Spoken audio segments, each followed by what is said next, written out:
Hello students, any education classes की इस video में आपका स्वागत है। आज के इस वीडियो में हम कक्षा 8वीं विज्ञान विषय की एट ग्रेड अभ्यास पुस्तिका जो कि मध्य प्रदेश राज्य शिक्षा केंद्र भोपाल के द्वारा वर्ष 2024-25 के लिए प्रदान की गई है। इसका अध्याय 7 किशोरावस्था की ओर, इसमें जो भी प्रश्न दिए गए हैं हम देखेंगे कि उनके उत्तर को हम किस प्रकार से लिख सकते हैं।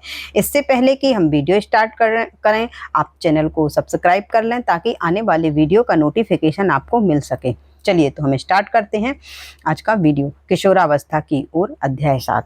प्रश्न स्टार्ट करने से पहले इसमें पाठ के पूर्व की कुछ तैयारी दी गई है, जिसमें आपको बताना है जो अवस्थाएं हैं हमारी उनको क्रमबद्ध लिखना है और उनकी अवधि में अवस्था की अवधि और शारीरिक परिवर्तन जो होते हैं वो आपको बताने हैं। तो इस प्रकार से हम इन अवस्थाओं को लिख सकते हैं कि शिशु अवस्था और बाल्यावस्था और फिर किशोरावस्था और अंत में युवावस्था, और इनमें बालक और बालिका में जो परिवर्तन हमें दिखाई देते हैं वो हमें इस सारणी में भरना है। तो इसको आप कंप्लीट कर सकते हैं। इसके बाद हमारे होते हैं बहुविकल्पीय प्रश्न, जिसमें कि हमें विकल्प चुनना है। जिसमें पहला ही प्रश्न है हमारा कि जीवन का ऐसा काल जिसमें आप ना तो बच्चे रहते हैं ना ही बड़े, इस अवधि को कहा जाता है। तो इस अवधि को कहा जाता है किशोरावस्था।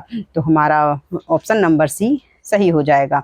अगला प्रश्न है कि आपकी कक्षा में कोई मित्र शारीरिक रूप से दुर्बल है तो आप उसे आहार में क्या खाने की सलाह देंगे? तो उसे आहार में खाने की सलाह रोटी, दाल और हरी सब्जियों की सलाह दी जाएगी। तो हमारा विकल्प नंबर सी सही हो जाएगा। अगला प्रश्न है हमारा कि पहेली के दादाजी मधुमेह रोग से पीड़ित हैं तो डॉक्टर द्वारा इंसुलिन हार्मोन की कमी बताई गई है। इंसुलिन का उत्पादन निम्न में से किस ग्रंथि से होता है? तो देखिए, इंसुलिन नामक हार्मोन का जो उत्पादन है वो अग्नाशय ग्रंथि के द्वारा होता है। तो इसका हमारा जो उत्तर हो जाएगा वो हो जाएगा अग्नाशय ग्रंथि, विकल्प नंबर सी। अगला प्रश्न है, इसमें पूछा गया है कि नशीली दवाओं ड्रग्स के सेवन से क्या हानिकारक प्रभाव होते हैं? तो यदि नशीली दवाओं का सेवन किया जाए, ड्रग्स का सेवन किया जाए, तो उससे तनाव महसूस होना, भ्रमित असुरक्षित महसूस होना और स्वास्थ्य खुशी दोनों बर्बाद हो जाती हैं। तो इस प्रकार से हमारे ए बी सी तीनों सही हैं, इसलिए हम विकल्प में सही लगाएंगे कि उपरोक्त सभी। तो डी नंबर का हमारा विकल्प सही हो जाएगा। अगला प्रश्न है कि किशोरावस्था का लक्षण नहीं है। तो देखिए, किशोरावस्था का लक्षण लंबाई में वृद्धि है, स्वर में परिवर्तन ये भी है, और शारीरिक आकृति में परिवर्तन ये भी किशोरावस्था में होता है। तो हमारा उत्तर हो जाएगा संवेदनात्मक अपरिपक्वता, क्योंकि ये किशोरावस्था का उदाहरण लक्षण नहीं है। तो विकल्प नंबर सी हमारा सही हो जाएगा, संवेदनात्मक अपरिपक्वता। अभी यहाँ हमें खालिस्तान भरने के लिए दिए गए हैं। तो चलिए देखते हैं। खालिस्तान नंबर 1, शरीर में इंसुलिन हार्मोन की कमी के कारण खालिस्तान रोग होता है। तो इंसुलिन हार्मोन की कमी के कारण होने वाला रोग है मधुमेह, जिसे कि हम डायबिटीज भी बोलते हैं। खालिस्तान नंबर 2, अंतःस्रावी ग्रंथियों द्वारा स्रावित पदार्थ खालिस्तान है जो रुधिर में सीधे पहुंचते हैं। तो अंतःस्रावी ग्रंथियों के द्वारा स्रावित होने वाले पदार्थ कहलाते हैं हार्मोन। तो हम दूसरे खालिस्तान में भरेंगे हार्मोन। अगला खालिस्तान है कि बूझों की लंबाई में एकाएक वृद्धि हो रही है, वह जीवन की खालिस्तान अवस्था में है। तो वह किशोरावस्था में है। अगला खालिस्तान है कि हरी पत्तेदार सब्जियां, गुड़ आदि खालिस्तान खाद्य पदार्थ हैं। तो ये जो खाद्य पदार्थ हैं ये लौह प्रचुर, जो लोहा होता है आयरन से भरपूर होते हैं ये खाद्य पदार्थ। अगला प्रश्न है कि वृषण तथा अंडाशय खालिस्तान स्रावित करते हैं। तो वृषण तथा अंडाशय लैंगिक हार्मोन स्रावित करते हैं। इस प्रकार से ये खालिस्तान आप भर सकते हैं। यहाँ से हमारे अति लघुत्तरीय प्रश्नों की शुरुआत होती है, जिसमें पहला प्रश्न पूछा गया है कि सामान्यतः लड़कियों का स्वर उच्च तारत्व वाला होता है जबकि लड़कों का स्वर गहरा होता है, क्यों? तो देखिए, लड़कियों में जो स्वर यंत्र होता है जहां से हमारी आवाज निकलती है उसकी लंबाई 15 मिलीमीटर होती है। कितनी होती है? 15 मिलीमीटर। जबकि लड़कों के स्वर यंत्र की लंबाई होती है 20 मिलीमीटर। और यही कारण है कि देखिए, लड़कियों का स्वर यंत्र लड़कों के स्वर यंत्र से कैसा होता है? छोटा होता है।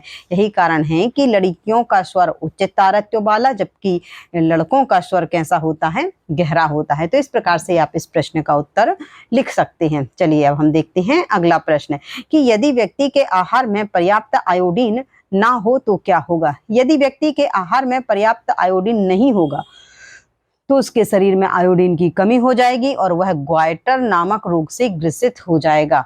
और इसमें थायराइड ग्रंथि है जो थायरोक्सिन हार्मोन का उत्पादन बंद कर देती है, और इसके अलावा जो थायराइड ग्रंथि है गले में वो फूल जाती है और बाहर उभार के रूप में भी दिखने लगती है। तो इस प्रकार से आहार में आयोडीन युक्त भोजन को शामिल करना चाहिए। अगला प्रश्न है कि किशोरावस्था में अधिकतर किशोरों के चेहरे पर फुंसियां और मुहासे क्यों आ जाते हैं?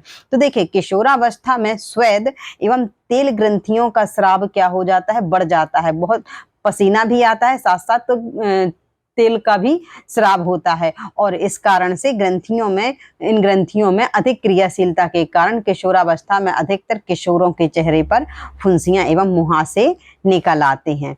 अगला प्रश्न है कि चिप्स एवं पैक किए हुए अथवा डिब्बा बंद खाद्य को नियमित भोजन में लेना उचित नहीं है, क्यों?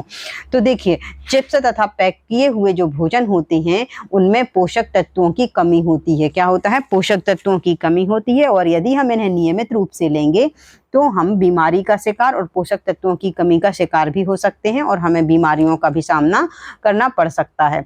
चलिए, अगला प्रश्न है कि नीचे दिए गए रिक्त वृत्तों को भरिए, ये तथा बी बच्चे नर हैं अथवा मादा। देखिए, यहाँ पर हमें ये जो गुणसूत्र होते हैं, जब आप चैप्टर का अध्ययन करेंगे तो वहां आपको पढ़ाया जाएगा कि क्या गुणसूत्र होते हैं और इनकी क्या संरचना होती है। तो देखिए, गुणसूत्र ये यहाँ पर दिए गए हैं, गुणसूत्रों की संख्या दी गई है। यहाँ पर अंडाणु कोशिका के गुणसूत्र दिए गए हैं और यहाँ पर शुक्राणु कोशिका के गुणसूत्र दिए गए हैं। ये नर युग्मक है और ये मादा युग्मक है। अब इनमें से जब एक एक गुणसूत्र आएगा, एक्स एक्स और यहाँ से एक्स और वाई, अब इनका क्या होगा? संलयन होगा, मिलेंगे ये। तो जब यहाँ पर देखिए, ये जब X और X गुणसूत्र मिलके जो कोशिका बनाएगा, इससे जो आगे भ्रूण का विकास होगा, जो शिशु विकसित होगा, वो मादा होगा, अर्थात लड़की होगी। और जब X और Y मिलकर के ये कोशिका बनाएंगे, ये आगे विकसित होकर जब शिशु विकसित होगा तो वो नर बनाएगा, अर्थात इससे लड़के का जन्म होगा। इस प्रकार से ये गुणसूत्रों का जो गुणसूत्र ही ये निर्धारित करते हैं कि जन्म लेने वाला शिशु मादा होगा कि नर होगा, अर्थात लड़की होगा कि लड़का। चलिए, इस प्रकार से इस प्रश्न में आप भर सकते हैं। आगे हम देखते हैं। अगला प्रश्न है कि बूझो तथा पहेली दोनों भाई बहन हैं। बूझो ने अपना जन्मदिन मनाया है जिसमें उसके कई मित्र आए हैं। पहेली अपने भाई के मित्रों से लगभग 1 वर्ष उपरांत मिल रही है। उसने अपने भाई के मित्रों में अनेक परिवर्तन, जैसे कि किसी की लंबाई एकाएक बढ़ गई, किसी की आवाज भारी हो गई, किसी लड़के की मूछें निकल आई, ऐसा उसको देखने के लिए मिला। तो बताइए, तो अपन इसमें बताना है कि अनुमान लगाइए बूझो अपना कौन सा जन्मदिन मना रहा था। तो देखिए, बूझो हम बता सकते हैं कि बूझो किशोरावस्था में प्रवेश कर गया होगा और वो अपना 14वां या फिर 13वां जन्मदिन मना रहा होगा। यहाँ पर हमें अंदाजा लगाना है, तो या तो उसका 13वां जन्मदिन हो सकता है या 14वां, और वो यही अपना जन्मदिन मना रहा होगा। इसी में एकाएक शारीरिक परिवर्तन पहेली को अपने भाई के दोस्तों में दिखाई दिए। चलिए, अगला जो प्रश्न है वह है बूझो के मित्रों के शरीर में होने वाले परिवर्तनों की अवस्था को क्या कहेंगे? तो इस अवस्था को कहेंगे हम किशोरावस्था। क्या कहेंगे? किशोरावस्था। अगला प्रश्न पूछा गया है कि अनुमान लगाइए कि शरीर में होने वाले इन परिवर्तनों की अवधि कब तक रहेगी। तो देखिए, इन परिवर्तनों की जो अवधि है 11 वर्ष से 19 वर्ष की अवधि तक रहती है, 18-19 वर्ष की अवधि तक रहती है। यहाँ तक हमारी किशोरावस्था रहती है। इसके बाद युवावस्था की शुरुआत हो जाती है।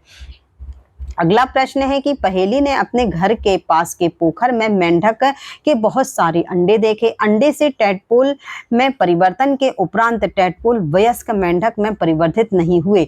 ऐसा होने का क्या कारण हो सकता है? तो देखिए, मेंढक के टैडपोल से वयस्क बनने में बनने का जो नियमन है वो एक हार्मोन के द्वारा होता है और वो हार्मोन है थायरॉक्सिन हार्मोन। और थायरॉक्सिन उत्पादन के लिए आयोडीन की उपस्थिति आवश्यक होती है। यदि आयोडीन उपस्थित नहीं होगा तो थायरॉक्सिन जो हार्मोन है वो भी स्रावित नहीं हो पाएगा। तो आयोडीन की उपस्थिति उस जल में जिसमें कि टैडपोल वृद्धि कर रहे हैं, ठीक है, और जिस जल में टैडपोल क्या कर रहे हैं, वृद्धि, उस जल में आयोडीन की कमी होगी या अनुपस्थित होगा। इसी कारण से जो टैडपोल हैं वो क्या हो गए, वयस्क मेंढक में नहीं बदल पाए, परिवर्तित नहीं हो पाए, उनका विकास नहीं हो पाया। तो इस प्रकार से इस प्रश्न का उत्तर दिया जा सकता है। अगला प्रश्न है कि निम्नलिखित तालिका को पूर्ण कीजिए। इसमें हमारे पास हार्मोन का नाम दिया गया है, कौन सी ग्रंथि से हार्मोन स्रावित होता है ये दिया गया है, और कार्य हमें बताना है। जहां जो छूटा हुआ है वो हमें फिल करना है। तो जैसे पहला है वृद्धि हार्मोन। तो वृद्धि हार्मोन किसे कहते हैं, पीयूष वृद्धि हार्मोन। देखिए पहला है वृद्धि हार्मोन जो कि कहाँ से निकलता है, पीयूष ग्रंथि से। हमें यहाँ पर ये बताना है, तो हमने यहाँ ग्रंथि का नाम लिख दिया, पीयूष ग्रंथि। अब इसके कार्य बताना है। तो पीयूष ग्रंथि क्या करती है, वृद्धि हार्मोन स्रावित करती है, अन्य ग्रंथियों पर नियंत्रण रखने का ये कार्य करती है। जो जनन हार्मोन है उनको भी नियंत्रित करती है। पीयूष ग्रंथि बहुत सारे हमारे शरीर के ऐसे हार्मोन हैं, ऐसी ग्रंथियां हैं जिनको नियंत्रित करने का कार्य कौन करता है, पीयूष ग्रंथि। अगला है यहाँ पर थायराइड ग्रंथि दिया है, तो हमें ये बताना है कि थायराइड ग्रंथि से कौन सा हार्मोन स्रावित होता है।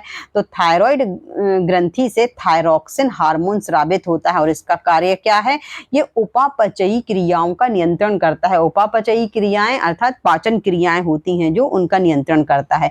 यहाँ पर हमें कार्य दिया गया है कि ऐसा कौन सा हार्मोन है और किस ग्रंथि से स्रावित होता है जो कि क्रोध, चिंता एवं उत्तेजना की अवस्था में तनाव के संयोजन का कार्य करता है। तो वो हार्मोन है एड्रीनेलिन हार्मोन। कौन सा हार्मोन है, एड्रीनेलिन हार्मोन। और निकलता स्रावित किस ग्रंथि से होता है, एड्रिनल ग्रंथि से। तो इस प्रकार से हम यहाँ पर फिलकर भर देंगे। अगला प्रश्न है कि किशोरों में अनेक शारीरिक परिवर्तन होते हैं। कुछ परिवर्तन लड़कों तथा लड़कियों में अलग अलग होते हैं। लड़कों तथा लड़कियों में होने वाले परिवर्तनों को सूचीबद्ध कीजिए। तो देखिए यहाँ पर हमने लिख लिया है कि लड़कों में होने वाले परिवर्तन और लड़कियों में होने वाले परिवर्तन, इसको हम क्या करेंगे, अलग अलग इनकी सूची बना करके तैयार कर लेंगे। इस साइड लिखेंगे लड़कों में होने वाले परिवर्तन और इस साइड लिखेंगे लड़कियों में होने वाले परिवर्तन। तो देखिए किशोरावस्था में लड़कों में क्या क्या परिवर्तन होते हैं, आवाज का भारी होना। लड़कों में जो आवाज होती है वो भारी होने लगती है। दाढ़ी मूछ का आना, चेहरे पर बाल उगने लगते हैं और दाढ़ी मूछ आने लगती है। लंबाई एवं वजन बढ़ना, कंधे चौड़े होना और जनन ग्रंथियों का एवं जनन अंगों का विकास होने लगता है। तो ये लड़कों में कुछ परिवर्तन दिखाई देते हैं। इसी प्रकार कुछ परिवर्तन लड़कियों में होते हैं, जैसे कमर का निचला भाग चौड़ा होना, स्तनों का विकास होना, मासिक धर्म की शुरुआत और जनन ग्रंथियों एवं जनन अंगों का विकास होना। तो ये किशोरावस्था में लड़कों एवं लड़कियों के जो शरीर में होने वाले कुछ परिवर्तन हैं उनकी ये सूची है। चलिए अगला प्रश्न है कि किशोरावस्था में व्यक्तिगत सफाई पर अधिक ध्यान देना चाहिए, स्पष्ट कीजिए। देखिए किशोरावस्था में जो श्वेत ग्रंथियां हैं वो अधिक क्रियाशील होती हैं और इसके कारण शरीर में गंध आने की संभावना होती है और यदि सफाई नहीं की जाएगी तो जीवाणुओं का संक्रमण होने का खतरा रहता है और इसी कारण प्रतिदिन स्नान करके शरीर के सभी भागों की साफ सफाई करना चाहिए और इस पर विशेष ध्यान देना चाहिए। चलिए अगला प्रश्न, यहाँ से दीर्घ उत्तरीय प्रश्न की शुरुआत होती है। पहला प्रश्न है कि हमारे देश में विवाह की विधि संगत कानूनी न्यूनतम आयु निर्धारित की गई है, अगर ये विवाह की आयु निर्धारित नहीं होती तो बताइए। देखिए किशोरों के शारीरिक तथा मानसिक स्वास्थ्य पर क्या प्रभाव होगा। यदि आयु निर्धारित नहीं होती और बाल विवाह कर दिया जाएगा किशोरों का, चाहे लड़का हो चाहे लड़कियां हो, यदि किशोरावस्था में ही विवाह कर दिया जाएगा तो इनके शारीरिक एवं मानसिक स्वास्थ्य पर प्रतिकूल प्रभाव पड़ेगा। क्योंकि ये इस समय किशोरियां मातृत्व के लिए तैयार नहीं होती हैं और मां बनने से संतान और मां दोनों को स्वास्थ्य संबंधी समस्याएं उत्पन्न हो सकती हैं। ठीक है, और आगे के रोजगार के इनके अवसर भी समाप्त हो जाते हैं क्योंकि ये पारिवारिक जिम्मेदारियों में बंध जाते हैं किशोर और किशोरियां।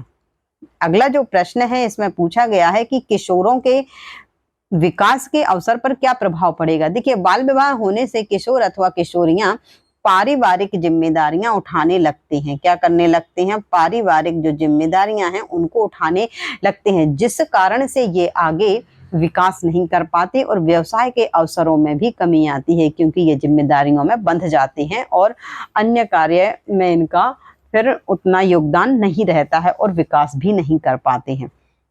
अगला प्रश्न है कि टिप्पणी कीजिए, किशोरावस्था में शारीरिक व्यायाम का महत्व। तो देखिए, किशोरावस्था में शारीरिक व्यायाम का जो महत्व है, क्यों है? क्योंकि इस समय पर यदि हम व्यायाम करेंगे तो इससे क्या होगा? हार्मोन्स सक्रिय होंगे और संतुलित भी रहेंगे और मांसपेशियां मजबूत बनेंगी, शारीरिक वृद्धि अच्छे से होगी, मानसिक तनाव कम रहेगा और जननात्मक स्वास्थ्य भी में भी इससे लाभ मिलेगा। किससे? व्यायाम करने से।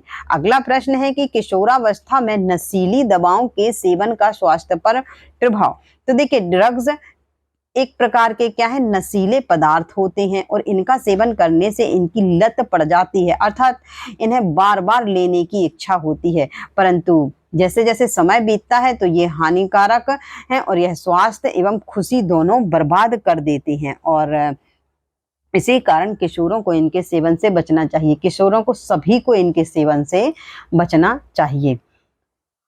नीचे दी गई सारणी में आयु वृद्धि के अनुपात में लड़कों एवं लड़कियों की अनुमानित लंबाई के आंकड़े दर्शाए गए हैं। लड़के एवं लड़कियां दोनों की लंबाई एवं आयु को प्रदर्शित करते हुए एक ही ग्राफ कागज पर खींचिए। तो देखिए, यहाँ पर हमें एक ग्राफ बनाना है और उसमें लड़के और लड़कियों की जो आयु दी गई है उसको एक ही ग्राफ में बनाना है। अलग अलग ग्राफ में कि लड़के की आयु और लड़कियों की आयु अलग अलग ग्राफ में हमें नहीं बनाना है, एक ही ग्राफ में ये आंकड़े हमें बनाने हैं। तो इसको आप इस प्रकार से बना सकते हैं, ये वाला ग्राफ।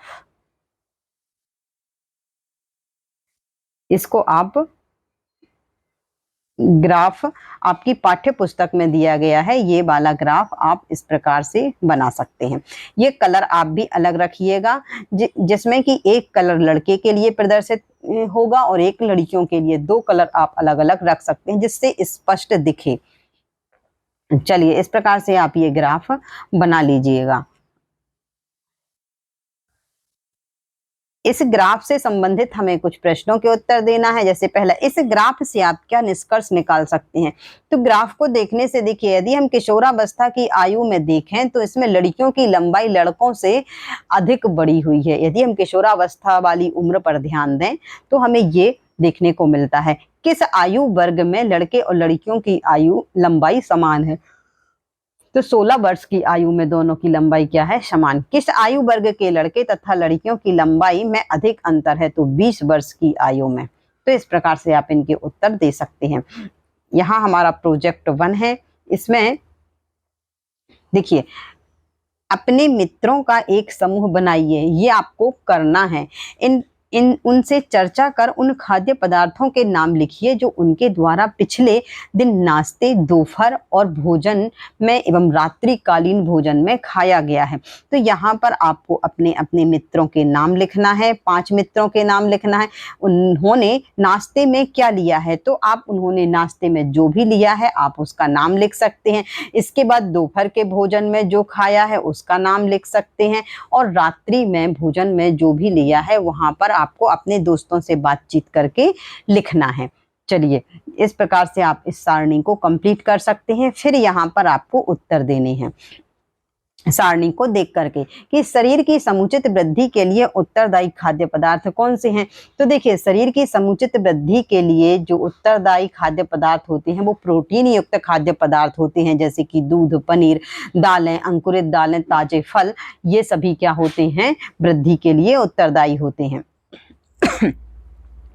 अगला प्रश्न है कि उपरोक्त सारणी में कौन कौन से जंक फूड हैं जिनका आपके द्वारा या आपके मित्रों के द्वारा सेवन किया गया है। तो सारणी में ऐसा हमें कोई भी जंक फूड नहीं दिखाई दिया है, जैसे चिप्स हो गए या कुरकुरे हो गए, इस प्रकार के हमें कोई जंक फूड या पैकेट बंद खाद्य पदार्थ नहीं दिखाई दिया है। इसके बाद प्रोजेक्ट नंबर 2, इसमें बताना है कि HIV या एड्स के बारे में समाचार पत्र एवं पत्रिकाओं से कटिंग एकत्रित कर 15 से 20 वाक्यों पर लेख लिखिए।